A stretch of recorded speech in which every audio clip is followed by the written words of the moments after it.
सोऽयं वो विदधातु वाञ्छितफलं त्रैलोक्ये नातो विभु। ಸದಾವಕಾಲ ಸ್ಮರಣೀಯರಾದ ಮಹಾತ್ಮ ಜಗದ್ಗುರು ಸಿದ್ಧಾರೂಢ ಮಹಾಸ್ವಾಮಿಯನ್ನು, ಪರಮಾರಾಧ್ಯ ಷಣ್ಮುಖಾರೂಢ ಯತಿಗಳನ್ನು,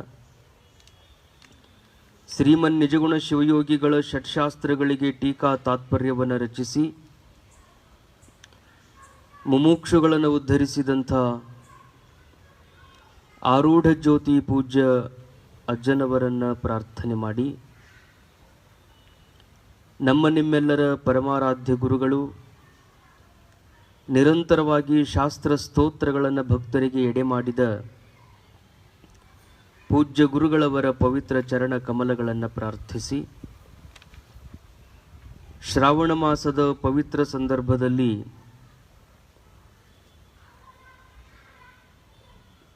ಶಂಕರ ಭಗವತ್ಪಾದರಿಂದ ವಿರಚಿತವಾದ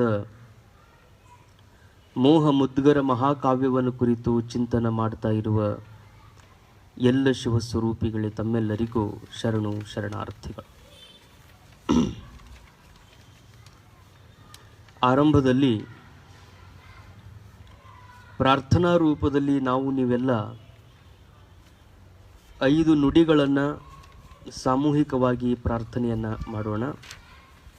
ಆರಂಭದಲ್ಲಿ ನಾನು ಹೇಳಿಕೊಡ್ತೇನೆ, ಹಾಗೆ ತಾವೆಲ್ಲರೂ ಈ ಗೀತೆಯನ್ನು ಪಠಣ ಮಾಡಬೇಕು.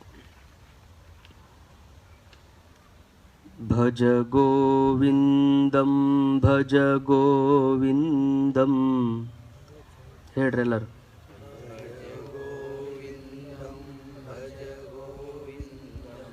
ಗೋವಿಂದಂ ಭಜ ಮೂಢಮತೆ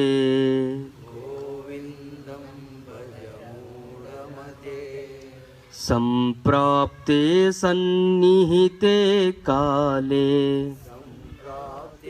ಸನ್ನಿಹಿತೆ ನಹಿ ನಹಿ ರಕ್ಷತಿ ಡುಕುರುಂಕರಣೆ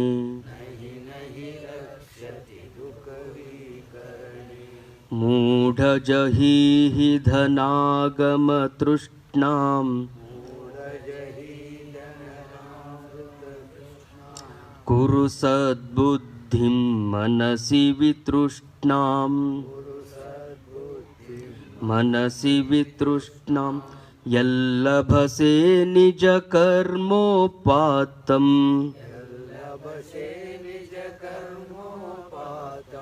ವಿತ್ತಂ ತೇನ ವಿನೋದಯ ಚಿತ್ತಂ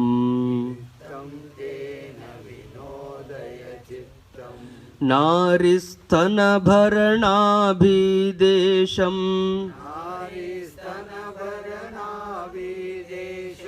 ದೃಷ್ಟ್ವಾ ಮಾಗಾಮೋಹಾವೇಶಂ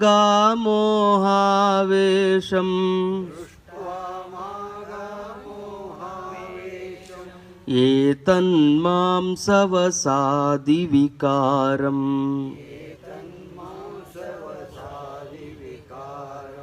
ಮನಸಿ ವಿಚಿಂತಯ ವಾರಂ ವಾರಂ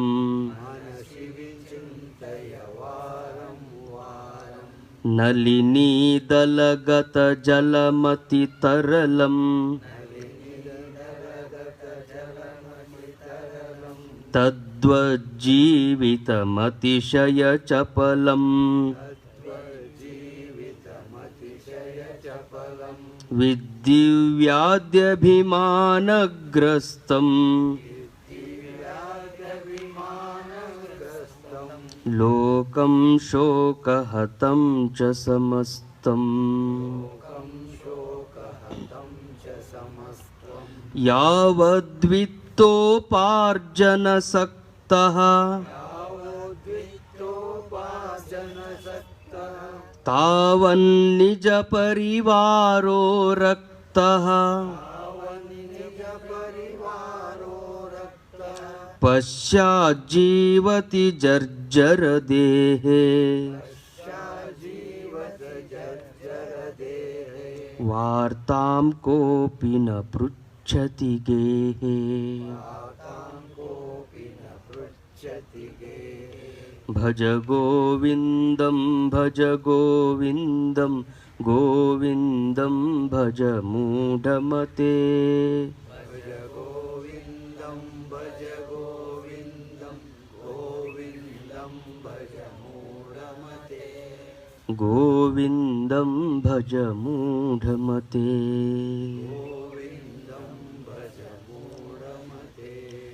ಗೋವಿಂದಂ ಭಜ ಮೂಢಮತೆ.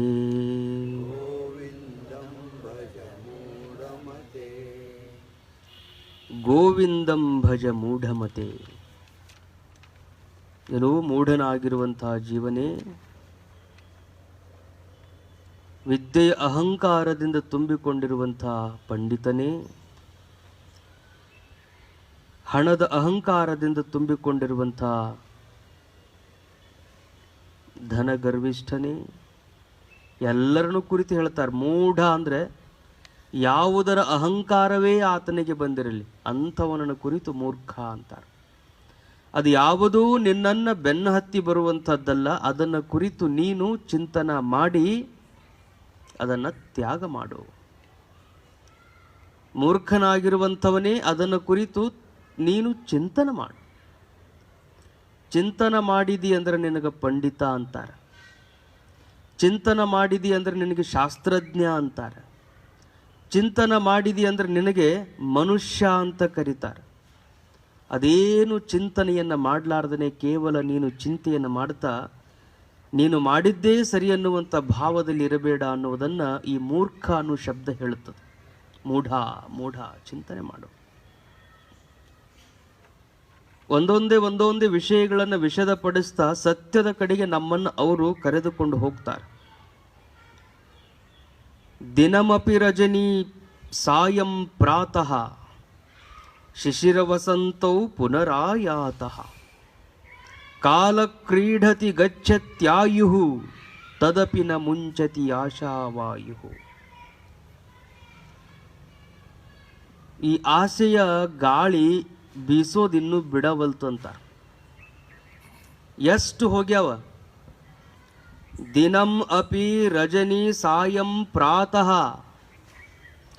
ಎಷ್ಟು ದಿನಗಳು ಗತಿಸಿ ಹೋಗ್ಯಾವ ಗೊತ್ತಿಲ್ಲ. ಹುಟ್ಟಿ ಬಂದ ಬಳಿಕ ಎಷ್ಟು ದಿನಗಳನ್ನು ನಾವು ಕಳೆದೀವಿ ಲೆಕ್ಕಿಲ್ಲ. ಇನ್ನು ಇದನ್ನು ಹೇಳಿದ ಮೇಲೆ ಏನು ನಾವು ತಲೆಯಾಗಿ ಲೆಕ್ಕ ಹಾಕೋತ್ಕೊಂಡಿರ್ಬೋದು, ಎಷ್ಟು ದಿವಸ ಆಯ್ತು ನಾವು ಹುಟ್ಟಿ ಅಂತ ಹೇಳಿ. ಈಗ ನಮ್ಮನ್ನು ಕೇಳಿದ್ರೆ ಎಷ್ಟು ದಿವಸ ಆಯ್ತು ನಾವು ಹುಟ್ಟಿ ಅಂತ ಕೇಳಿದ್ರೆ ಲೆಕ್ಕಿಲ್ಲ. ರಜನಿ, ಎಷ್ಟು ರಾತ್ರಿಗಳು ಹೋದು ಗೊತ್ತಿಲ್ಲ. ಸಾಯಂ, ಎಷ್ಟು ಸಾಯಂಕಾಲಗಳು ಕಳೆದು ಗೊತ್ತಿಲ್ಲ. ಪ್ರಾತಃ, ಎಷ್ಟು ಬೆಳಗಾದು ಗೊತ್ತಿಲ್ಲ. ಇಲ್ಲಿವರೆಗೂ ನಾವು ಆಯುಷ್ಯವನ್ನು ಏನು ಕಳೆದೀವಿ, ಎಷ್ಟು ಬೆಳಗಾಗಿದ್ದು ನಮಗೆ ಗೊತ್ತಿಲ್ಲ, ರಾತ್ರಿ ಆಗಿದ್ದು ಗೊತ್ತಿಲ್ಲ, ಬೆಳಕಿನೊಳಗೆ ತಿರುಗಾಡಿದ್ದು ನಮಗೆ ಗೊತ್ತಿಲ್ಲ, ಸಂಜೆ ಆಗಿದ್ದು ಗೊತ್ತಿಲ್ಲ. ಇವು ಎಲ್ಲವೂ ಕಳೆದಾವ. ಬರೀ ದಿನ ಹಗಲಷ್ಟ ಹೋಗಿಲ್ಲ. ಶಿಶಿರ ವಸಂತವು ಪುನರಾಯಾತಃ. ಶಿಶಿರ ಋತು ಹೋಗ್ಯದ, ವಸಂತ ಋತು ಹೋಗ್ಯದ. ಅಂದರೆ ಚಳಿಗಾಲ ಕಳೆದೀವಿ, ಬ್ಯಾಸಿಗೆ ಕಾಲ ಕಳೆದೀವಿ. ಎಷ್ಟು ಚಳಿಗಾಲ ಕಳೆದೀವಿ ಗೊತ್ತಿಲ್ಲ, ಎಷ್ಟು ಬ್ಯಾಸಿಗೆ ಕಾಲ ಕಳೆದೀವಿ ಗೊತ್ತಿಲ್ಲ. ಆದರೂ ಅವು ಏನದವ? ಪುನರಾಯಾತಃ. ಮತ್ತೆ ಮತ್ತೆ ಹಂಗೆ ಬರ್ತಾವ. ಬ್ಯಾಸಿಗೆ ಹೋಗೋಣ ಮಳೆಗಾಲ ಬರ್ತದೆ, ಮಳೆಗಾಲ ಹೋಗೋಣ ಚಳಿಗಾಲ ಬರ್ತದೆ, ಚಳಿಗಾಲ ಹೋಗೋಣ ಮತ್ತೆ ಬ್ಯಾಸಿಗೆ ಬರ್ತದೆ. ಹಿಂಗೆ ಒಂದ್ರಿಂದೊಂದು ಕಾಲಗಳು ತನ್ನಿಂದ ತಾನ ಬರ್ತಾವ. ದಿನ ಕಳೀತು ಅಂದ್ರೆ ರಾತ್ರಿ ಹಾಕದ, ರಾತ್ರಿ ಕಳೀತಂದ್ರೆ ಬೆಳಿಗ್ಗೆ ಹಾಕದ, ಬೆಳಿಗ್ಗೆ ಕಳೀತು ಅಂದ್ರೆ ಮಧ್ಯಾಹ್ನ ಹಾಕದ, ಮಧ್ಯಾಹ್ನ ಕಳೀತು ಅಂದ್ರೆ ಸಂಜೆ ಹಾಕದ, ಸಂಜೆ ಆತಂದ್ರೆ ಮತ್ತೆ ರಾತ್ರಿ ಹಾಕದ. ಹಂಗೆ ಇವು ಎಲ್ಲವೂ ಹೊರಟವ. ಕಾಲ ಕ್ರೀಡತಿ ಗಚ್ಚತಿ ಆಯುಹು. ಇದ್ರ ಜೊತೆಗೆ ಬರೀ ಅವು ಅಷ್ಟ ಹೊಂಟವು ಅಂತ ತಿಳ್ಕೊಂಡಿವಿ ನಾವು. ಎಷ್ಟು ಮೂರ್ಖರದೀವಂದ್ರೆ ದಿನ ಹೊಂಟವು, ಹೋಗೋಲ್ವಕ್ ನಮಗೇನು ಚಿಂತೆ ಅಂತೀವಿ.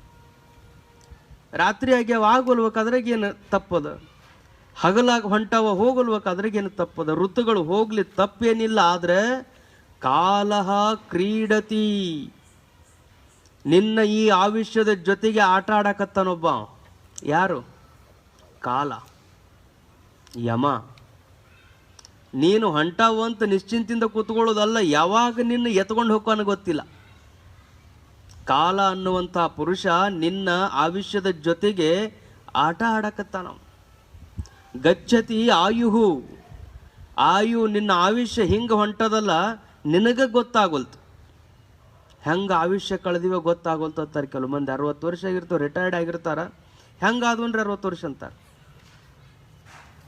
ಪೆನ್ಷನ್ ಪಗಾರ ಮನೆಗೆ ಬರಾಕತ್ರಿ ಹೆಂಗಾತ ನಮಗೆ ಗೊತ್ತಿಲ್ರಿ ಅಂತಾರೆ. ಅಂದ್ರೆ ಹೆಂಗೆ ಕಳೆದಾರ ಅನ್ನೋದು 60 ವರ್ಷಗಳನ್ನು ಕಳೆದಾರ ಅಂದ್ರೆ ಎಷ್ಟು ಹಗಲ, ಎಷ್ಟು ರಾತ್ರಿ, ಎಷ್ಟು ಬೆಳಿಗ್ಗೆ, ಎಷ್ಟು ಋತುಗಳು, ಎಷ್ಟು ಮಾಸಗಳನ್ನು ಅವ್ರು ಕಳೆದಿರಬಹುದು. ಅವು ಹಂಗೆ ಬಂದವ ಹೋಗ್ಯವ. ಕಾಲ ಪುರುಷ ನಿನ್ನ ಜೊತೆಗೆ ಆಟ ಆಡಕತ್ರೂ ನಿನಗೇನಾಗಿಲ್ಲ. ತದಪಿ ನ ಮುಂಚತಿ ಆಶಾ ವಾಯು. ಇಷ್ಟಾದ ಬಳಿಕ ಅದು ನಿಲ್ಲಬೇಕಾಗಿತ್ತು. ಯಾವುದು? ಆಸೆ ಅನ್ನುವಂಥ ಬಿರುಗಾಳಿ ಏನು ನಿನ್ನ ಬದುಕಿನೊಳಗೆ ಬೀಸಿತ್ತಲ್ಲ ಅದು ನಿಲ್ಲಬೇಕಾಗಿತ್ತು. ನ ಮುಂಚತಿ, ನಿಲ್ಲುವಲ್ತದು. 60 ವರ್ಷ ಆದ್ರೂ ಇನ್ನು ಸಾಕನ್ನು ಬುದ್ಧಿನ ಬರುವಲ್ತು. ಹಂಗೆ ಇನ್ನು ಬೇಕಾ ಅಂತಾನ. ಎಷ್ಟು ಹಗಲು, ಎಷ್ಟು ರಾತ್ರಿ, ಎಷ್ಟು ಋತುಗಳನ್ನು ಕಳೆದ್ರೂ ಸಹಿತ ಅದ್ರ ತುಂಬ ಬರೇ ಇವ ಬೇಕು ಅನ್ನೋದ್ರೊಳಗನ ಆವಿಷ್ಯ ಕಳೆದಾನ. ಇನ್ನೇನು ಕಾಲ ಬಂದು ಎತ್ತುಕೊಂಡು ಹೋಗುವಂಥ ಸಮಯ ಬಂದರೂ ಸಹಿತ ಸಾಕು ಅನ್ನುವಂಥ ಭಾವ ಬರುವಲ್ತ ನಿನಗಂತ ಶಂಕರರ ಒಂದು ಮುಖ್ಯವಾಗಿರುವಂಥ ಸಂದೇಶ. ತದಪಿ ನ ಮುಂಚತಿ ಆಶಾ ವಾಯು. ಒಂದೊಂದು ಕಾಲಘಟ್ಟದೊಳಗೆ ಆ ವಾಯು ಸುಳಿದ್ರೆ ಅಡ್ಡಿ ಇಲ್ಲ. ತಾರುಣ್ಯ ಅವಸ್ಥೆಯೊಳಗೆ ಗಳಿಸ್ಬೇಕು ಅನ್ನುವಂಥ ಭಾವ ಬಂತು ಅಂದ್ರೆ ತಪ್ಪೇನಲ್ಲ, ಇರಬೇಕು. ಬದುಕಿಗೆ ಬೇಕಾಕೈತಿ ಅಂತ ಮಾಡಬೇಕಾಗ್ತದೆ. ಈ ಆಸೆ ಅನ್ನುವಂಥದ್ದನ್ನು ಬಿಟ್ಟು ಬದುಕೋದು ಅಷ್ಟು ಸುಲಭ ಸಾಧ್ಯ ಅಲ್ಲ. ಅದು ಭಾರಿ ವಿಚಿತ್ರ ಇರ್ತದೆ. ಬೇಕು ಅನ್ನುವಂಥ ಬಯಕೆ ಏನು ಒಳಗೆ ತುಂಬಿಕೊಂಡಿರ್ತದಲ್ಲ ಅದು ಹೆಂಗರ ಬಂದು ನಮ್ಮನ್ನು ದಾಸರನ್ನಾಗಿ ಮಾಡ್ತದೆ. ಎಂಥೆಂಥ ತಪಸ್ವಿ ಯೋಗಿಗಳನ್ನೇ ಅದು ಬಿಡಂಗಿಲ್ಲ. ಮಾಯಾ ಅನ್ನೋದು ಬರೀ ಯಾವ ರೂಪದೊಳಗೆ ಬಂದು ಅವರನ್ನು ದಾಸರನ್ನು ಮಾಡ್ಕೊಂತದ್ದು ಹೇಳಕ್ಕೆ ಬರಂಗಿಲ್ಲ.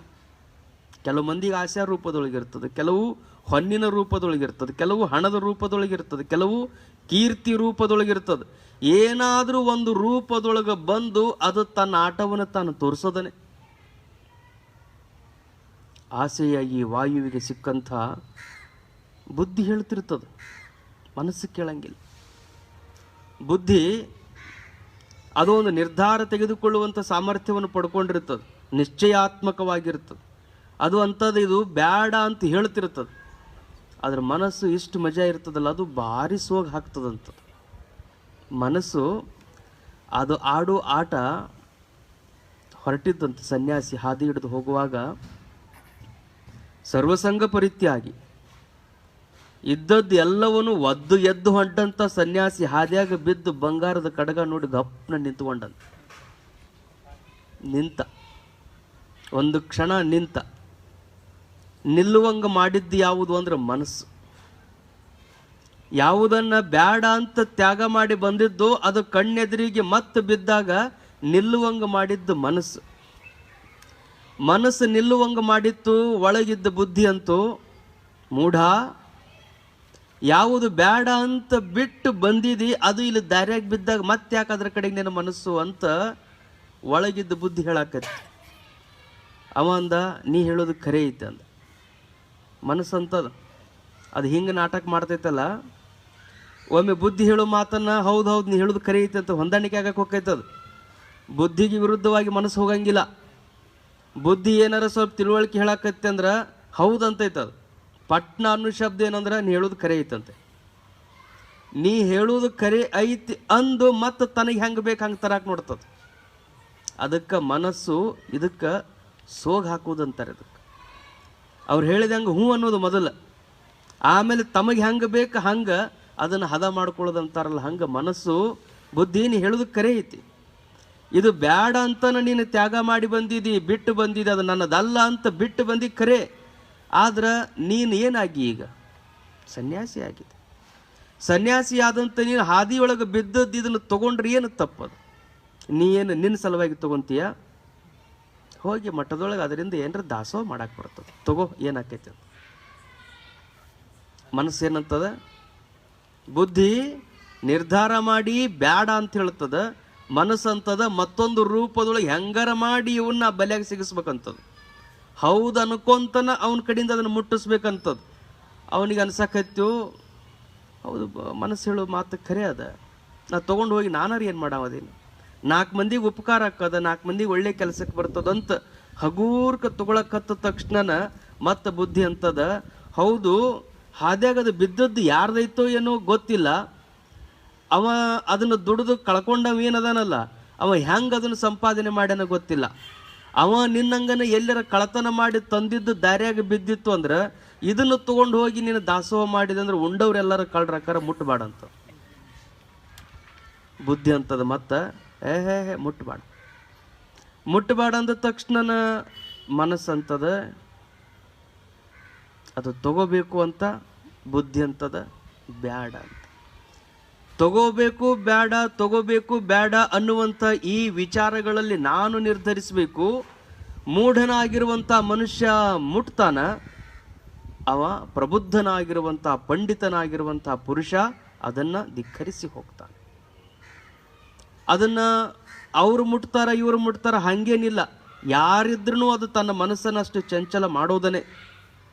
ಅವ ವಿಚಾರ ಮಾಡಿದ, ಹೆಂಗೂ ನಾನು ಎಲ್ಲ ತಿಳಿದಾವದೀನಿ ಬಲ್ಲಾವದೀನಿ, ಇದನ್ನು ಮುಟ್ಟಿ ನಾನು ಕೆಡೋದಕ್ಕಿಂತಲೂ ಇನ್ನೊಬ್ಬಂಗೆ ಯಾರಿಗಾರು ಉಪಕಾರ ಆಗುವಂಗೆ ಮಾಡೋನು ಇದನ್ನಂತ ಅವ ವಿಚಾರ ಮಾಡಿ ಹೊಲದಾಗ ಒಬ್ಬ ರೈತ ತಾನು ಕೆಲಸ ಮಾಡ್ಕೋತ ನಿಂತಿದ್ದಂತ. ಅಷ್ಟೊತ್ತಿಗೆ ಭಾಳ ಸರಿ ವಿಚಾರ ಮಾಡಿದ್ದೀವಿ, ತೊಗೋಬೇಕಂತ ಒಂದು ಸರಿ ಕೆಳಗೆ ಬಗ್ತಿದ್ದ, ಬುದ್ಧಿ ಬ್ಯಾಡ ಅಂತಿತ್ತು, ಮ್ಯಾಲೆ ಎದ್ದು ನಿಂದಿರ್ತಿದ್ದ, ಎಲ್ಲ ದಾಸೋಹಕ್ಕೆ ಬರ್ತೈತೆ ತಗೋನ ಮತ್ತೆ ಬಗ್ತಿದ್ದ, ಅದನ್ನು ಮುಟ್ಟಬೇಡ ಅಂದ ತಕ್ಷಣ ಮತ್ತೆ ಎದ್ದು ನಿಂದಿರ್ತಿದ್ದ. ಹಿಂಗೆ 10-20 ಸರಿ ಬಗ್ಗುದು ಏಳುದು ಮಾಡಿದಂಥ ಮನುಷ್ಯನಿಗೆ ಸಾಕಾಗಿ ಮುಂದೆ ಹೊಲದಾಗಿದ್ದ ಒಬ್ಬ ಮನುಷ್ಯನ ಕರೆದು ಅವಂಗಾರ ಇದನ್ನು ತೊಗೊಳಕ್ಕೆ ಹೇಳುನು, ಅವಂದು ಬಡತನಾರ ನಾಶ ಆಗಲಿ ಅಂತ ಹತ್ರಕ್ಕಿದ್ದ ರೈತನ ಕರೆದು ಅದನ್ನು ತೋರಿಸಿದಂತೆ. ತೊಗೊಂಬಿಡಿದನು, ಇದನ್ನು ನೀ ತೊಗೊಂಡು ನೀನಾರ ಉದ್ಧಾರ ಆಗು. ಅವಾಗ ಅವ ರೈತ ಒಂದು ಮಾತಂದಂತೆ, ನಾ ಏನು ತೊಗೊಳಕ್ಕೆ ಒಲ್ಲೆ ಅನ್ನಂಗಿಲ್ಲ ಖರೆ, ಆದ್ರೆ ನಾನು ನೋಡಕತ್ತು ಒಂದು ಅರ್ಧ ತಾಸಾಗ್ಯದ ನೀನು ತೊಗೋಬೇಕು ಅಂತ ಬಗ್ತಿದ್ದಿ, ಆಮೇಲೆ ಎದ್ದು ನಿಂದಿರ್ತಿದ್ದಿ, ಎದ್ದು ನಿಂದಿರ್ತಿದ್ದಿ, ಹಿಂಗ್ಯಾಕೆ ಮಾಡಿದ್ದಿ ಅಂತ ಕೇಳಿದಂತಾವ. ಇಲ್ಲ ತೊಗೋಬೇಕು ಅಂತ ಅನಿಸ್ದಾಗ ಕೆಳಗೆ ಭಾಗವ ಬೇಡ ಅಂತ ಬುದ್ಧಿ ಹೇಳಿದಾಗ ಎದ್ದು ನಿಲ್ಲವ ಅಂತ ಅವಂಗೆ ಹೇಳಿದ ತಕ್ಷಣ ಅವ ರೈತಂದ, ನೋಡು ಸರ್ವಸಂಗ ಪರಿತ್ಯಾಗಿಯಾಗಿ ಯಾವುದು ಬೇಡ ಅಂತ ನೀನು ಬಿಟ್ಟು ಬಂದಿದ್ದೋ ಅಂತ ನಿನ್ನನ್ನು ಇದು ಇಷ್ಟು ಸರಿ ಬಗ್ಸ್ಯದ ಮ್ಯಾಲೆ ಎಬ್ಬಿಸಿ ನಿಂದ್ರಿಸದಂದ್ರೆ ನಾನು ಪ್ರಾಪಂಚಿಕವಾದ ಮನುಷ್ಯ, ನಾನೇನ್ರಿ ಇದನ್ನು ತೊಗೊಂಡೆ ಅಂದ್ರೆ ನನ್ನ ಎಷ್ಟು ಸರಿ ಅದು ಬಗ್ಸಕ್ಕಿಲ್ಲ, ನನ್ನ ಎಷ್ಟು ಸರಿ ಅದು ನಿಂದ್ರಿಸಕ್ಕಿಲ್ಲ, ಎಷ್ಟು ಜನ್ಮಗಳಲ್ಲಿ ನನಗೆ ಇದು ಭವಗಳಲ್ಲಿ ಬೆನ್ನು ಹತ್ತಿ ನನ್ನ ಬದುಕನ್ನು ಹಾಳು ಮಾಡಲಿಕ್ಕಿಲ್ಲ, ನಾ ಮುಟ್ಟಂಗಿಲ್ಲ ಅಂದಂತ. ಹೆಂಗಿರ್ತದ ಮನಸ್ಸು, ಎಲ್ಲರ ಮನಸ್ಸು ದೃಢವಾದ ಬುದ್ಧಿ ಅದು ಬಟ್ಟೆ ತೊಟ್ಟ ತಕ್ಷಣ ಬರ್ತೈತಿ ಅಂತ ಇರಂಗಿಲ್ಲ. ಅಜ್ಜವ್ರು ಹೇಳೋರು, ಮಹಾತ್ಮರು ಬರೀ ಕಾವಿ ಬಟ್ಟೆ ಒಳಗೆ ಅದಾರಂತ ತಿಳ್ಕೊಬೇಡ್ರಿ ಅಂತಿದ್ರು. ಮಹಾತ್ಮನಾಗಿರುವಂಥವ ಎಲ್ಲರೂ ಇರ್ಬೋದು, ಮನೆಯೊಳಗಿರ್ಬೋದು, ಅವ ಎಲ್ಲಿದ್ರೂ ಮಹಾತ್ಮನೇ. ಅವ ತೊಟ್ಟ ಬಟ್ಟೆ ಭಾಳ ಮಹತ್ವದ್ದಲ್ಲ, ಅವ ನಡೆದ ಬಟ್ಟೆ ಭಾಳ ಮಹತ್ವದ್ದು. ಅವ ಏನು ದಾರಿಯೊಳಗೆ ನಡಿತಾನಲ್ಲ ಆ ನಡೆ ಬಹಳ ಮಹತ್ವದ್ದು ಅಂತ ಗುರುಗಳು ಹೇಳೋರು. ಆ ಆಶಯ ಪಾಶದಿಂದ ನಾವು ಮುಕ್ತರಾಗಬೇಕಾಗಿತ್ತು ಅಂದರೆ ಈ ಮನಸ್ಸು ಅನ್ನುವಂಥದ್ದನ್ನು ಅದರ ಸೋಗಿಗೆ ನಾವು ಮಳ್ಳಾಗಬಾರ್ದು ಅಂತ ಹೇಳ್ತಾರೆ. ಅದು ಒಂದಲ್ಲ ಒಂದು ರೀತಿಯಿಂದ ನಮ್ಮನ್ನು ಬೇಡುವಂಗೆ ಮಾಡ್ತದೆ. ಆಶಾ ಎಷ್ಟು ಆವಿಷ್ಯವನ್ನು ಕಳೆದ್ರೂ ಅದು ಹಂಗೆ ದೇವ್ರ ಹತ್ರ ಹೋದ ತಕ್ಷಣ ಕೈ ಒಡ್ಡುವಂಗೆ ಮಾಡ್ತದೆ. ದೇವ್ರ ಹತ್ರ ಹೋಗಿ ಬೇಡಿದ್ರೆ ಇನ್ನೂ ಚಲೋನೆ. ಯಾಕೆ ಅವ ಕೊಡ್ಬೋದು, ಕೊಡ್ಲಿಕ್ಕಿಲ್ಲ, ಯಾರಿಗೂ ಹೇಳಂಗಿಲ್ಲ ಬೇಡಕ್ಕೆ ಬಂದಿದ್ರು ಅಂಥೇಳಿ. ದೇವರು ಪರಮಾತ್ಮನ ಕಡೆಗೆ ನೀವು ಯಾಕೆ ಬೇಡಿದ್ರೆ ಚಲೋ ಅಂದ್ರೆ ನೀವು ಏನು ಬೇಡಿದ್ರು ಅವ ಇಂಥದ್ದು ಬಂದು ಬೇಡಿದ್ರು ಅಂತ ಯಾರಿಗೂ ಹೇಳಂಗಿಲ್ಲ. ಅವ ನೀವು ಮಗ್ಗಲ ಮನೆಯವ್ರಿಗೆ ಬೇಡಿ ನೋಡ್ರಿ, ನೀವು ಬೇಡಿದ್ದು ಒಂದಿಷ್ಟು, ಅವ್ರು ಹೇಳೋದು ಒಂದಿಷ್ಟು. ಏನಾಗೈತೆ ಏನೋ, ಯಾಕೆ ಬೇಡಕ್ಕೆ ಬಂದಿದ್ರೆ ಏನು, ಅದನ್ನು ಬೇಡಿದ್ರೆ ಇದನ್ನು ಬೇಡಿದ್ರೆ ಹಂಗಾತ್ ಹಿಂಗಾತ್, ನಾನಾ ಕೊಟ್ಟೆ ನಾನಾ ನಡೆಸಿದ ಅನ್ನುವಷ್ಟರ ಮಟ್ಟಿಗೆ ಬೇಡಿದ್ರು ಅಂದ್ರೆ ಅವರಷ್ಟು ಸಣ್ಣವರೇ ಯಾರು ಆಗಂಗಿಲ್ಲ. ತೃಣಾತ್ ಲಘುತರಹ ತೂಲಹ ತೂಲಾದಪಿಚ ಯಾಚಕಃ. ಹುಲ್ಲು ಕಡ್ಡಿ ಏನದಾವ ಅವು ಬಹಳ ಹಗುರಂತ ನಾವು ತಿಳ್ಕೊಂಡಿರ್ತೀವಿ. ಹುಲ್ಲು ಕಡ್ಡಿ ಒಣಗಿರ್ತದಲ್ಲ, ಹುಲ್ಲಿನ ಕಡ್ಡಿ ಅದೇನದ ಗಾಳಿ ಬಿಟ್ರೆ ಹಾರೋಕ್. ಹುಲ್ಲು ಕಡ್ಡಿ ಭಾಳ ಹಗುರ, ಆ ಹುಲ್ಲು ಕಡ್ಡಿಗಿಂತಲೂ ಹಗರು ಯಾವುದಂದ್ರೆ ಅರಳಿ ಬತ್ತಿರ್ತದಲ್ಲ ಹತ್ತಿ, ಆ ಹುಲ್ಲು ಕಡ್ಡಿಗಿಂತಲೂ ಹಗರಂತದ. ಹುಲ್ಲು ಕಡ್ಡಿ ಬರೀ ಭೂಮಿಯಾಗ ಅಲ್ಲಿಂದ ಅಲ್ಲಿಗೆ ಸರಿತದ ಮುಂದಕ್ಕೆ, ಹಳ್ಳಿ ಏನು ಮಾಡ್ತದೆ ಗಾಳ್ಯಾಗನ ಹಾರ್ತದೆ, ಅಷ್ಟು ಹಗರಿದಿರ್ತದ. ಆ ಹಳ್ಳಿಗಿಂತಲೂ ಹಗರು ಯಾರಂದ್ರೆ ಇವ್ರು ಬೇಡವ್ರಂತ. ಗರ್ಜಕೋ ಅಕಲ್ ನಹಿ, ಬೇಕು ಅಂತ ಬಂತು ಅಂದ್ರೆ ಬುದ್ಧಿನ ಕೆಡಿಸ್ತದಂತ. ತಾನು ಯಾರು, ತಾನೇನು, ತನ್ನ ಸ್ಥಿತಿ ಏನು, ಹೆಂಗೈತಿ ಏನು, ಇದೆಲ್ಲವನ್ನು ಮರೆಸಿ ಎಲ್ಲರೆದುರಿಗೂ ಕೈವಡ್ಡಿ ನಿಲ್ಲುವಂತೆ ಮಾಡ್ತದಂತ. ಅದಕ್ಕೆ ಬೇಕು ಅನ್ನುವಂಥದ್ದನ್ನೇ ನಮ್ಮ ಬದುಕಿನಿಂದ ನಾವು ದೂರಿಟ್ಟಿವಿ ಅಂದ್ರೆ ಆನಂದದಿಂದ ಇರುವುದಕ್ಕೆ ಸಾಧ್ಯ ಅದ. ಆನಂದಕ್ಕೆ ಬೇಕು ಅನ್ನೋದಕ್ಕೆ ಸಾಕು ಅಂತ ನಾವು ಹೇಳಬೇಕು. ಬೇಡಿದ್ರೆ ಭಗವಂತ ಸಹಿತ ಸಣ್ಣವಾಕನಂತ. ಬರೀ ನಾವು ನೀವು ಅಷ್ಟೇ ಅಲ್ಲ, ಬೇಡು ಬುದ್ಧಿ ಬಂತು ಅಂದರೆ ಪರಮಾತ್ಮ ವಾಮನವತಾರ ತಾಳಬೇಕಾದ ಪ್ರಸಂಗ ಬಂತು. ಬಲಿಚಕ್ರವರ್ತಿ ಹತ್ರ ಹೋಗಿ ಅವನಿಂದ ದಾನವನ್ನು ಪಡಿಬೇಕಾಗಿತ್ತು ಅಂದರೆ ಪರಮಾತ್ಮನಿಗೆ ಯಾವ ಅವತಾರ ತಾಳ್ಬೇಕಾ? ವಾಮನ ಅವತಾರ. ವಾಮನ ಅಂದ್ರೆ ಅಗದಿ ಕುಬ್ಜವಾದಂಥ ಅವತಾರ, ಸಣ್ಣ ಸಣ್ಣ ಪಾದ, ಸಣ್ಣ ಸಣ್ಣ ಕೈ. ಹೋಗಿ ಬಲಿಚಕ್ರವರ್ತಿಯ ಅರಮನೆಯ ಮುಂದೆ ಕಾಯ್ಬೇಕಾತು. ಅವ ಬರುವವರೆಗೂ ಕಾಯ್ಕೋತ ನಿಂತ್ಕೊಂಡ. ಅವ ಬಂದು ನಾನು ದಾನ ಕೊಡ್ತೀನಿ ಅನ್ನೋವರೆಗೂ ಜೋಲು ಮುಖ ಹಾಕಿ ಕೊಡೋವನ ಮನೆ ಮುಂದೆ ನಾವು ನಿಲ್ಲಬೇಕಾಗ್ತದೆ. ಯಾವಾಗ ಬೇಡ್ತೀವಿ ನೋಡ್ರಿ, ಬೇಡವ್ರ ಮುಖ ನೋಡ್ಬೇಕು ನೀವು, ಎಷ್ಟು ಸಣ್ಣದಿರ್ತದೆ. ಭಾಳ ನಕ್ಕೊಂತ ಬೇಡ್ತಿರ್ತಾರ ಅವರು. ನಕ್ಕೊಂತ ಬೇಡೋದಕ್ಕೆ ಸಾಧ್ಯನೇ ಇಲ್ಲ. ಬೇಡೋ ಪ್ರಸಂಗ ಬಂತು ಅಂದ್ರೆ ಮುಖದ ಕಳ ಎಲ್ಲ ಹೋಗಿಬಿಡ್ತದೆ, ಮುಖದೊಳಗಿರುವಂಥ ಚೈತನ್ಯ ಎಲ್ಲ ನಾಶ ಆಗ್ತದೆ. ಅದಕ್ಕೆ ಪೆರರ ದಾಕ್ಷಿಣ್ಯದಿಂ ಜೀವನವ ಸಾಗಿಸುವ ನರನೇ ಸುಯ್ಯುವ ಪೆಣಂ. ಎಷ್ಟು ಕೆಟ್ಟ ಮಾತು ಹೇಳ್ತಾನೆ ಕವಿ ಅಂದರೆ ಚನ್ನ ಕವಿ ಅಂತ. ಪೆರರ ದಾಕ್ಷಿಣ್ಯದಿಂ ಜೀವನವ ಸಾಗಿಸುವ ನರನೇ ಸುಯ್ಯುವ ಪೆಣಂ. ಇನ್ನೊಬ್ಬರ ದಾಕ್ಷಿಣ್ಯದೊಳಗೆ ನಾವೇನ್ರಿ ಜೀವನ ಸಾಗಿಸ್ತಿದ್ವಿ ಅಂದ್ರೆ ನಡೆದಾಡುವಂಥ ಹೆಣ ಇದ್ದಂಗಂತ. ಸುಯ್ಯುವ ಪೆಣಂ, ಪೆಣಂ ಅಂದ್ರೆ ಹೆಣ. ಇನ್ನೊಬ್ಬರ ದಾಕ್ಷಿಣ್ಯದೊಳಗೆ ನಾವಿರಬಾರ್ದು. ದಾಕ್ಷಿಣ್ಯದೊಳಗೆ ಇರಬಾರ್ದು. ಅದರ ಅರ್ಥ ನಮಗೇನು ಪರಮಾತ್ಮ ಕೊಟ್ಟಾನ ಅದರೊಳಗೆ ನಾವು ದುಡಿದು ಬದುಕುತ್ತೇವೆ ಅನ್ನುವಂಥ ಭಾವ ಇತ್ತು ಅಂದರೆ ಇನ್ನೊಬ್ಬರನ್ನು ಬೇಡಬೇಕಾದ ಪ್ರಶ್ನೆನೇ ಇಲ್ಲ. ಸ್ವತಂತ್ರತೆಯ ನಾಂತು ನಿಜ ಕರ ಚರಣ ಮತಿ ಮನಃಶಕ್ತಿಯಿಂದೆದುರಿಸಿ ಪ್ರಪಂಚ ಕಷ್ಟವನ್ನು ಗೆಲೆದು ನೆರೆ ಗೌರವಂ ಬೆತ್ತು ದುಡಿದುಂಬ ಗಣಮರನೇ ಪುರುಷಂ ಪರಾವಲಂಬಿಯೇ ಹೇಡಿ ಗತಿಗೇಡಿ ಕರಗಳೊಳು ಬಳೆಗಳಂ ತೊಡದಿದೊಂದು ವಿಲಕ್ಷಣವು ಅಬಲೆಯೇ ದಿಟಮಿಳೆಯೋಳು. ಎಷ್ಟು ಖಾರವಾಗಿ ನುಡಿತಾನಂದ್ರೆ, ನಿನಗೆ ಪರಮಾತ್ಮ ಇಷ್ಟೆಲ್ಲ ಕೊಟ್ಟಾನ. ಏನು ಕೊಟ್ಟಾನ? ಕರ ಕೊಟ್ಟಾನ, ಚರಣ ಕೊಟ್ಟಾನ, ಮತಿ ಕೊಟ್ಟಾನ, ಇಷ್ಟೆಲ್ಲ ನಿನಗೆ ಅನುಗ್ರಹ ಮಾಡ್ಯಾನ. ಕೈಕಾಲು ಚಲೋ ಇಟ್ಟಾನ, ಬುದ್ಧಿಶಕ್ತಿ ಚಲೋ ಇಟ್ಟಾನ, ವಿಚಾರ ಮಾಡೋ ಶಕ್ತಿ ಕೊಟ್ಟಾನ, ಕೈಕಾಲುಗಳನ್ನು ಚಲೋ ಇಟ್ಟಾನಂದಾಗ ಪ್ರಪಂಚದೊಳಗೆ ಬೇಕಾದಂಥ ಕಷ್ಟ ಬರಲಿ ಅದನ್ನು ನನ್ನ ಬುದ್ಧಿಶಕ್ತಿಯಿಂದ, ಮನಃಶಕ್ತಿಯಿಂದ, ಕೈಕಾಲುಗಳಲ್ಲಿರುವಂಥ ತೋಳು ಬಲದ ಶಕ್ತಿಯಿಂದ ನಾನು ಎದುರಿಸಿ ಪ್ರಪಂಚದ ಕಷ್ಟವನ್ನು ಗೆಲ್ತೀನಿ ಅನ್ನುವಂಥವನೇ ಪುರುಷ. ಹೆಂಗಿಲ್ರಿ ನಾನು ಪರಾವಲಂಬಿನೇ ಆಗಿರ್ತೀನಿ ಅಂದ್ರೆ ಅವನಂಥ ಗತಿಗೇಡಿ, ಅವನಂಥ ದಿಕ್ಕೇಡಿ, ಅವನಂಥ ಹೇಡಿ ಮನುಷ್ಯನೇ ಯಾರೂ ಇಲ್ಲ ಅಂತ. ಅವನಿಗೇನು ಹೇಳ್ತಾನಂದ್ರೆ, ಕರಗಳೊಳು ಬಳೆಗಳಂ ತೊಡದಿರ್ಪುದೊಂದು ವಿಲಕ್ಷಣ. ಆ ಕಾಲದ ಕಥೆ ಇದು. ಅವಾಗ ಹೆಣ್ಮಕ್ಳು ದುಡಿಯಾಕೆ ಹೋಗಿರಲಿಲ್ಲ, ಅವ್ರ ಮನೆಯಾಗಿರ್ತಿದ್ರು. ಉದ್ಯೋಗಂ ಪುರುಷ ಲಕ್ಷಣ. ಪುರುಷ ಅಂತ ಅನಿಸ್ಕೋಬೇಕಾಗಿತ್ತು ಅಂದ್ರೆ ಉದ್ಯೋಗ ಬೇಕು ನೋಡ್ರಿ, ಏನೇ ಮಾಡಲಿ. ಪುರುಷ ಅಂತ ಯಾರಿಗಂತಾರೆ? ಉದ್ಯೋಗ ಇರಬೇಕು, ಏನಾರ ಒಂದು ಉದ್ಯೋಗ ಮಾಡ್ತಿರ್ಬೇಕು. ಉದ್ಯೋಗ ಇರಲಿಲ್ಲ ಅಂದರೆ ಕೂಲಿಯಂ ಮಾಡಿ ಬದುಕುವುದೊಳಿತು, ದೊರೆಯದಿಡೆ ತಳುವುದೇ ಅಳಿಯುವುದ ಮಳಿತು. ಕೂಲಿ ಮಾಡಿ ಆದರೂ ಬದುಕ್ತೀನಿ ಅನ್ನೋಂಗ ಗಣಮಗ ಅನ್ಬೇಕಂತ. ಬದುಕಿನೊಳಗೆ ಬೇಕಾದ ಕಷ್ಟ ಬರಲಿ, ಕೂಲಿ ನಾಲಿ ಆದರೂ ಮಾಡಿ ನಾನು ಸ್ವತಂತ್ರವಾಗಿ ಬದುಕ್ತೇನೆ, ಪರಾವಲಂಬಿಯಾಗಿ ಬದುಕಂಗಿಲ್ಲ ಅನ್ನೋವನಿಗೇನೆ ಪುರುಷ ಅನ್ಬೇಕಂತ. ಇಲ್ಲ ನಾ ಹೆಂಗರ ಹೆಂಗರ ಮಾಡ್ತೀನಿ ಅಂದರೆ ಅದಕ್ಕೆ ಒಪ್ಪಂಗಿಲ್ಲ ಅಂತ. ಅದು ಒಪ್ಪುವಂಥ ಮಾತಲ್ಲ. ದುಡಿದೇ ಬದುಕಬೇಕು. ಉದ್ಯೋಗಂ ಪುರುಷ ಲಕ್ಷಣ. ಯಾವಾಗ ನಾವು ದುಡಿತೀವಲ್ಲ ಆವಾಗ ಬೇಡಬೇಕಾದ ಪ್ರಶ್ನೆ ಬರಂಗಿಲ್ಲ. ದುಡಿಬೇಕು, ಕೆಳಗ ನೋಡಿ ನಡಿಬೇಕು. ದುಡಿಬೇಕು, ಕೆಳಗ ನೋಡಿ ನಡಿಬೇಕು. ಕೆಳಗೆ ನೋಡಿ ನಡೆಯೋದಂದ್ರೇನು? ನಾನೇನು ದುಡಿತೀನಲ್ಲ, ನಾನು ದುಡಿದಿದ್ದರೊಳಗೆ ನನಗಿಂತಲೂ ಕನಿಷ್ಠವಾದ ಜೀವನವನ್ನು ಯಾರು ನಡೆಸ್ತಿರ್ತಾರೋ ಅವ್ರನ್ನ ನೋಡಿ ನಡಿಬೇಕು. ಕೆಳಗೆ ನೋಡಿ ನಡೆಯೋದು ಅಂದರೆ, ನಾನೀಗೊಂದು ಮೋಟ್ರ್ ಬೈಕಿನೊಳಗೆ ನಾ ಅಡ್ಡಾಡ್ತೀನಿ.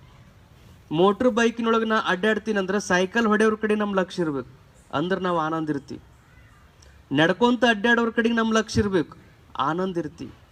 ಕೈಕಾಲು ಗಟ್ಟದವ, ನನ್ನ ಸಲುವಾಗಿ ಒಂದು ಮೋಟ್ರ್ ಬೈಕ್ ಅದ, ಅದಕ್ಕೆ ಎಣ್ಣೆ ಹಾಕೋಟ್ಟು ಶಕ್ತಿ ಅದ, ಎಷ್ಟು ಆರಾಮ್ ನಾನು ಅಡ್ಡಾಡಕತ್ತೀನಿ. ಕಾಲು ಇಲ್ದವ್ರು ಎಷ್ಟೋ ಜನ ಅದಾರ ಅನ್ನೋದ್ರ ಕಡೆ ಲಕ್ಷ್ಯ ಇದ್ರೆ ಕಾಲು ಇಲ್ದವ್ರ ಕಷ್ಟ ಗೊತ್ತಾಗ್ತದೆ, ಸೈಕಲ್ನಾಗ ಅಡ್ಡಾಡೋರ ಕಷ್ಟ ಗೊತ್ತಾಗ್ತದೆ, ನಡ್ಕೋತ ತಿರುಗಾಡೋರ ಕಷ್ಟ ಗೊತ್ತಾಗ್ತದೆ. ಪರಮಾತ್ಮ ನನ್ನ ದುಡಿಮೆಗೆ ಇಷ್ಟಾದ್ರೂ ಕೊಟ್ಟು ನನ್ನ ಆನಂದ ಇಟ್ಟಾನಲ್ಲ ಅಂತ ಅನ್ನಕ್ಕೆ ಬರ್ತದೆ. ಬೈಕ್ ಹೊಡ್ಕೋತ ಮ್ಯಾಲ ನೋಡಿದ್ವಿ ಅಂದ್ರೆ ಕಾರ್ನಾಗ ಅಡ್ಡಾಡೋರ ಕಡೆಗೆ ಲಕ್ಷ್ಯ ಹೋತಂದ್ರೆ ಸಾಲ ಮಾಡಿ ಕಾರ್ ತೊಗೋಬೇಕು ಅನ್ನಿಸ್ತು. ಯಾವಾಗ ಸಾಲ ಮಾಡಿ ಅದನ್ನು ತೊಗೊತಾನ ಅದರದ್ದು ಕಟ್ಟಕ್ಕಾಗಂಗಿಲ್ಲ, ಮನಿನೂ ಹಾಳಾಗ್ತದೆ. ದುಡಿದು ನೆಲ ನೋಡಿ ನಡಿಲಿಲ್ಲ ಅಂದ್ರೆ ಇದ್ದದ್ದೆಲ್ಲವೂ ನಾಶವಾಗಿ ಹೋಗ್ತದೆ. ಆ ಕಾರಣದಿಂದ ಬೇಡಬಾರ್ದಾಗಿತ್ತು ಅಂದರೆ ನಾವು ನಮಗೆ ಪರಮಾತ್ಮ ದಯಪಾಲಿಸಿದಂಥ ಈ ಶರೀರದ ಉಪಯೋಗವನ್ನು ಮಾಡಬೇಕು. ಈ ಶರೀರದೊಳಗೆ ತುಂಬಿಕೊಂಡಿರುವಂಥ ಮನಸ್ಸಿನ ಉಪಯೋಗವನ್ನು ಮಾಡಬೇಕು. ಆ ಮನಸ್ಸಿನೊಳಗಿರುವಂಥ ಮತಿಶಕ್ತಿಯನ್ನು ನಾವು ಉಪಯೋಗ ಮಾಡಬೇಕು, ಅಂದರೆ ಬುದ್ಧಿಶಕ್ತಿ ಉಪಯೋಗವನ್ನು ಮಾಡಬೇಕು. ಹೇಗಾದರೂ ಮಾಡಿ, ಎಂತಾದರೂ ಮಾಡಿ ದುಡದೇ ಬದುಕುತ್ತೇನೆ ಅನ್ನುವಂಥವನಿಗೆ ಪರಮಾತ್ಮ ಬೇಡಿಗೊಡಂಗಿಲ್ಲ. ಯಾವ ದುಡಿತೀನಂತಾನ ಅವ ಬೇಡದಂಗ ಪರಮಾತ್ಮ ತಾನೇ ಎಲ್ಲವನ್ನು ಅನುಗ್ರಹ ಮಾಡ್ತಾ ಹೋಗ್ತಾನೆ. ಎತ್ತ ನೋಡಿದಡತ್ತ ಲಕ್ಷ್ಮಿ ತಾನಾಗಿಪ್ಪಳು. ಯಾರು ದುಡಿತೀನಿ ಅಂತಾರ ಅವರಿಗೆ ಲಕ್ಷ್ಮಿ ಕೊರತೆ ಬರಂಗಿಲ್ಲ, ದುಡಿಲಾರದವ್ರಿಗೇನೆ ಇದೆಲ್ಲ ಬರೋದು. ಅದು ಆ ಕಾರಣದಿಂದ ಬೇಡಬೇಕು ಅಂತ ಬಂದರೆ ಪರಮಾತ್ಮನ್ನೇ ಬೇಡಬೇಕು. ಲೋಕದ ಜನರನ್ನು ಏನೂ ಬೇಡಬಾರ್ದು. ಲೋಕದ ಜನರನ್ನು ಬೇಡುವುದರಿಂದ ನಾವೇನಾಗ್ತೀವಿ? ಸಣ್ಣವರಾಗ್ತೀವಿ. ಧರೆಗೆ ಯಾಚನೆಯಿಂದ ಲಘುತನ ಮುಂಟೆ. ಭಾಳ ಸಣ್ಣತನ ಅಂದ್ರೆ ಇಡೀ ಭೂಮಂಡಲದಲ್ಲಿ ಬಹಳ ಸಣ್ಣತನದ ಕೆಲಸ ಅಂದರೆ ಬೇಡೋದು. ಬೇಡಿ ಬಿಟ್ರೆ ಅವನಂತ ಸಣ್ಣವ ಯಾರು ಆಗ್ಲಿಕ್ಕೆ ಸಾಧ್ಯನೇ ಇಲ್ಲ, ಅಷ್ಟು ಸಣ್ಣವನ್ನ ಮಾಡಿಬಿಡ್ತಾರೆ. ಆದ್ರೆ ಮತ್ತು ನೀವು ಬೇಡ್ತಿರಲ್ಲ ಅಂತ ಕೆಲವು ಜನ ಅಂತಾರೆ. ನಮಗರ ಬೇಡಬಾಡ್ರಿ ಅಂತ ಇಷ್ಟೆಲ್ಲ ಹೇಳ್ತೀರಿ, ಮತ್ತು ನೀವರ ಬೇಡು ಉದ್ಯೋಗದೊಳಗನ ತಲ್ಲೀನರಾಗಿರ್ತೀರಲ್ಲ. ಬೇಡುವಿಕೆ ಅನ್ನೋದು ಮಲಹರನ ಲೀಲೆಗಳಲ್ಲೊಂದು. ಯೋಗಿಗಳಿಗಿದು ಲೇಸು, ಗುರುಲಿಂಗ ಜಂಗಮ ಸೇವಾನುರಾಗಿಗಳಿಗಿದು ಒಳ್ಳೆಯದು, ಜಡಪಥ ತ್ಯಾಗಿಗಳಿಗಿದು ಒಳಿತು. ಯಾರು ಬೇಡಬೇಕು ಅಂತಾನೆ ಹೇಳ್ತಾರವ್ರು. ಯಾರು ಬೇಡುವುದರಿಂದ 4 ಮಂದಿಗೆ ಉಪಕಾರ ಆಕೈತಿ ಅಂಥವ್ರು ಬೇಡಿದ್ರೆ ನಡೀತದ. ಜಡಪಥ ಸಂಸಾರದ ಜಡಪಥ ತ್ಯಾಗಿಗಳಿಗಿದು ಒಳಿತು. ಸಂಸಾರದ ಜಂಜಡವನ್ನು ಹರಿದು ಇನ್ನು ಬೇಡ, ಇದಕ್ಕೆ ಮುಕ್ತಿ ಕೊಟ್ಟು ನಾನು ಮುಕ್ತನಾಗಬೇಕು ಅಂತ ಯಾರು ಸಂಸಾರದ ಪಥವನ್ನು ಬಿಟ್ಟು ಬಂದಿರ್ತಾನಲ್ಲ ಅಂಥವನು ಬೇಡಿ ತಾನು ಬದುಕಿದರೆ ಏನೂ ತಪ್ಪಲ್ಲ. ಕಾರಣ ಪರಮಾತ್ಮನೇ ಈ ಭಿಕ್ಷೆ ಅನ್ನುವಂಥದ್ದನ್ನು, ಬೇಡುವಿಕೆ ಅನ್ನುವಂಥದ್ದನ್ನು ಒಂದು ಲೀಲೆಯಾಗಿ ಸ್ವೀಕಾರ ಮಾಡ್ಯಾನ. ಆವಾಗ ನೀನು ಬೇಡಿದ್ರೆ ಅದು ಲೀಲಾ ಹಾಕದ. ನೀನು ನಿನಗಾಗಿ ಬೇಡಿದರೆ ಸ್ವಾರ್ಥ ಹಾಕದ, ಇನ್ನೊಬ್ಬರಿಗಾಗಿ ಬೇಡಿದರೆ ಲೀಲಾ ಹಾಕದ. ಯಾಕದು ಲೀಲಾ ಅನಿಸ್ಕೊಳ್ತದಂದ್ರೆ ಅವ ತನ್ನದೇನೂ ಇರಂಗಿಲ್ಲ ಅದರೊಳಗೆ.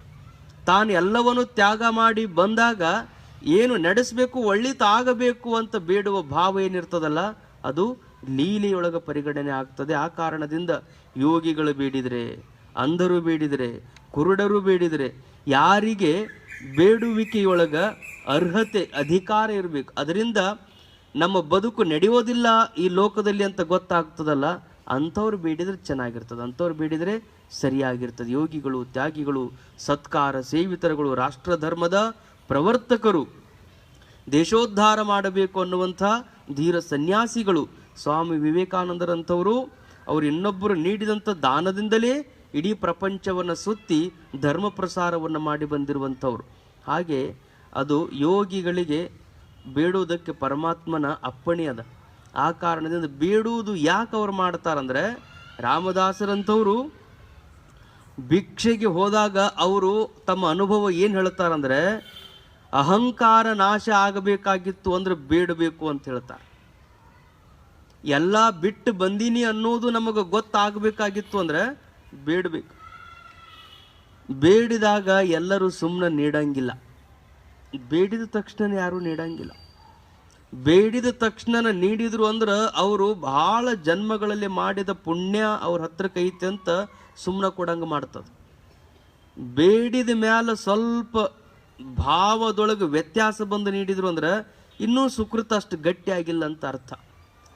ಬೇಡಿದ ಮ್ಯಾಲ ತಪಸ್ವಿಗಳು ಮಹಾತ್ಮರು ಬೇಡಿದ ಮ್ಯಾಲ ನಿನಗೆ ಯಾಕೆ ಕೊಡಬೇಕು ಅಂತ ಅಂದು ಕೊಟ್ಟರು ಅಂದ್ರೆ ಅದು ಅವರಿಗೆ ಪುಣ್ಯ ಅಂದ್ರೆ ಏನು ಗೊತ್ತಿಲ್ಲ ಅಂತಾನೆ ಅರ್ಥ. ಕೊಡೋರು 108 ಮಾತುಗಳನ್ನು ಅಂದು ಕೊಡ್ತಾರೆ. ಹಾಗೆ ಅಂದು ಕೊಟ್ಟರು ಅಂದ್ರೆ ಅದನ್ನು ತಗೊಳ್ಳುವಾಗ ಎಷ್ಟು ಮನಸ್ಸಿಗೆ ಕಸಿವಿಸಿ ಅನ್ನಿಸ್ತಿರ್ತದೆ. ಯಾಕೆ?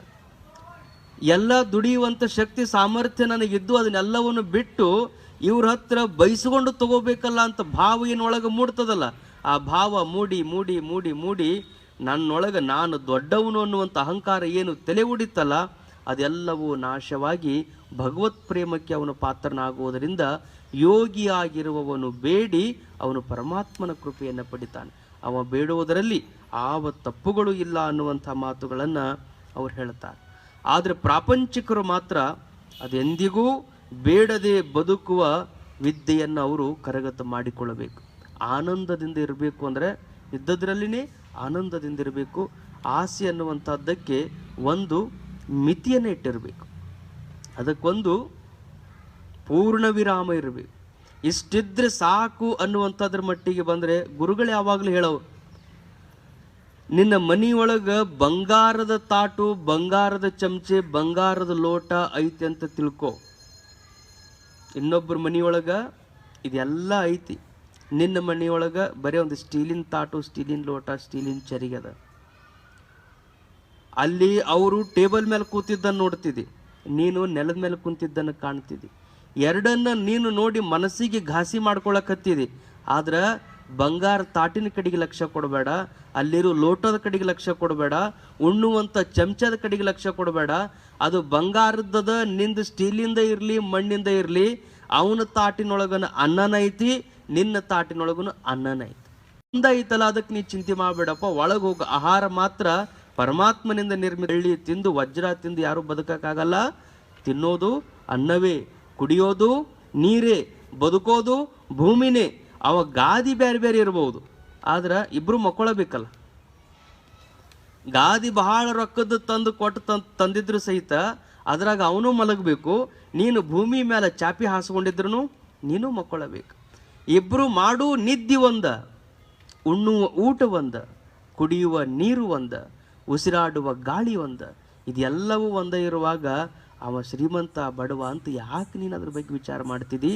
ಅದ್ರ ಬಗ್ಗೆ ಲಕ್ಷ್ಯ ಕೊಡಬೇಡ. ಅದ್ರ ಕಡೆ ಲಕ್ಷ್ಯ ಕೊಡಲಿಲ್ಲ ಅಂದ್ರೆ ಇದ್ದದ್ರೊಳಗನೆ ನೀನು ಆನಂದದಿಂದ ಇರಾಕ್ ಬರ್ತದಂತ ಗುರುಗಳು ಯಾವಾಗಲೂ ಉಪದೇಶ ಮಾಡೋರು. ಆ ಕಾರಣದಿಂದ ಆಸೆ ಇದು ಆಯುಷ್ಯ ಮುಗಿಯುವವರೆಗೂ ವಿಚಾರ ಮಾಡ್ತಾ ಹೋದ್ರೂ ತೀರುದು. ಒಬ್ಬ ಮಾರ್ವಾಡಿ ಇದ್ದಂತ, ಸಾಯುವ ಸ್ಥಿತಿಗೆ ಬಂದಿದ್ದ, ಮರಣ ಶಯ್ಯ ಮೇಲಿದ್ದ. ಇನ್ನೊಂದು ಅರ್ಧ ತಾಸಿನೊಳಗೊಂದು ಪ್ರಾಣ ಹೋಗ್ತೈತಿ ಅನ್ನುವ ಸ್ಥಿತಿಯೊಳಗಿದ್ದಂಥ ಮಾರ್ವಾಡಿ ಬಂಗಾರದ ಅಂಗಡಿ ಮಾಲಕ. ಇಡೀ ಆ ಪಟ್ಟಣದೊಳಗೆ ಭಾರಿ ಪ್ರಸಿದ್ಧ ವ್ಯಕ್ತಿ. ವ್ಯಾಪಾರಕ್ಕಂದ್ರೆ ಅವನಂಥ ಎತ್ತಿದ ಕೈ, ಅಷ್ಟು ಪ್ರಸಿದ್ಧ. ಏನಿದ್ರು ಅವನ ಕಡೆಗೆ ಮಾಡಿಸಿದ್ರು. ಇಡೀ ಬದುಕಿನ ತುಂಬ ಬರೀ ಆಭರಣಗಳನ್ನ ಮಾಡಿ ರೂಢಿಯದ, ಅಂಗಡಿಯಾಗ ಕೂತ ರೂಢಿಯದ. ಅವಂಗ ಅಂಗಡಿ ಬಿಟ್ಟರೆ ಬೇರೆ ಏನೇನು ಗೊತ್ತಿಲ್ಲ. ಅಂಥವ ಪ್ರಾಣ ಬಿಡೋ ಪ್ರಸಂಗದೊಳಗೆ ಹೆಂಡತಿ ಮುಂದೆ ಕೂತ್ಕೊಂಡಿದ್ಲು. ಹಿರಿಯ ಮಗ ಎಲ್ಲದ ಅಂತ ಕೇಳಿದಂತ. ಹಂಗಾದ ತಕ್ಷಣ ಹೆಂಡತಿ ಮಗಳಿದ್ದ ದೊಡ್ಡ ಮಗನ ಕರೆದು ಮುಂದೆ ನಿಂದಿರಿಸಿದ್ಲು. ಇಲ್ಲೇ ಅದಾನ, ಏನು ಚಿಂತೆ ಮಾಡಬೇಡ್ರಿ. ಮುಖಕ್ಕೆ ಹಾಕೋದಂತಾರಲ್ಲ, ಯಾರ್ಯಾರು ನೆನೆಸ್ತಾರೆ ನೋಡ್ರಿ, ನೆನೆಸಿದವ್ರನ್ನೆಲ್ಲ ಮುಂದೆ ತಂದು ನಿಂದಿರಿಸ್ತಾರೆ, ಅವ್ರ ಮುಖ ತೋರಿಸೋದು. ನಡುವಿನವೆಲ್ಲದಾನ ಅಂತ ಕೇಳಿದ. ನಡುವಿನವೆಲ್ಲದಾನ ಅಂದ ತಕ್ಷಣ ಮತ್ತೆ ಹೆಂಡತಿ ನಡುವಿನ ಮಗನ ಕರೆದು ಮುಂದೆ ನಿಂದಿರಿಸಿದ್ಲು. ಅವನು ನೋಡಿದ. ಸಣ್ಣವೆಲ್ಲದನ ಅಂತ ಕೇಳಿದ. ಆಕೆ ಸಣ್ಣ ಮಗನ ಕರೆದ, ಅವನು ಮುಂದಿಂದ್ರಿಸಿದ್ಲು. 3 ಮಂದಿ ನೋಡಿದ ಮೇಲೆ ಅಳಾಕತ್ತಂತಾವ್. 3 ಮಂದಿ ಇಲ್ಲೇ ಅದಿರಿ, ಅಂಗಡಿಯಾಗ ಯಾರದಾರ ಅಂತ ಕೇಳಿದತ್ತು. ಸಾಯೋ ಮುಂದೆ ಸತ್ಯಕ್ಕೆ ಅವಂಗ ಚಿಂತೆ ಇಲ್ಲದ, ಅಂಗಡಿ ಚಿಂತದ. ಯಾಕೆ ಅವ ಅಂಗಡಿ ಚಿಂತಿನ ಮಾಡ್ತಾನಂದ್ರೆ ಇಡೀ ಜೀವನದ ತುಂಬ ಅದನ್ನ ಮಾಡ್ಕೋತ ಬಂದಾನ. ಬದುಕಿನ ತುಂಬ ಯಾರು ಏನನ್ನ ಮಾಡ್ಕೋತ ಬಂದಿರ್ತಾರ ಅದ ಮುಪ್ಪಿನ ಕಾಲಕ್ಕೆ ಬಂದು ನಿಲ್ತದೆ ಹೊರತು, ಮುಪ್ಪಿನ ಕಾಲದೊಳಗೆ ನೀವೆಲ್ಲ ಬಹಳ ಪ್ರಯತ್ನ ಮಾಡಿ ಶಿವ ಅನ್ನು ಅಂತಿರ್ತಾರೆ. ಜೀವ ಹೋಗೋವನ್ ಮುಂದೆ ಕೂತ್ಕೊಂಡು ಸಾಕಿನ ಉಳಿದಿದ್ದು ಚಿಂತೆ ಮಾಡಬೇಡ, ಶಿವ ಅನ್ನು ಅಂತಿರ್ತಾರ.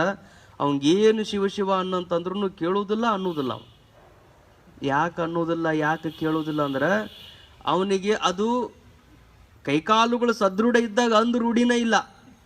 ಒಂದು ದಿವಸನ ಭಗವಂತನ ನಾಮ ಕೇಳಿಲ್ಲ, ಒಂದು ದಿವಸನ ಅದ್ರ ಬಗ್ಗೆ ಚಿಂತನೆ ಮಾಡಿಲ್ಲ.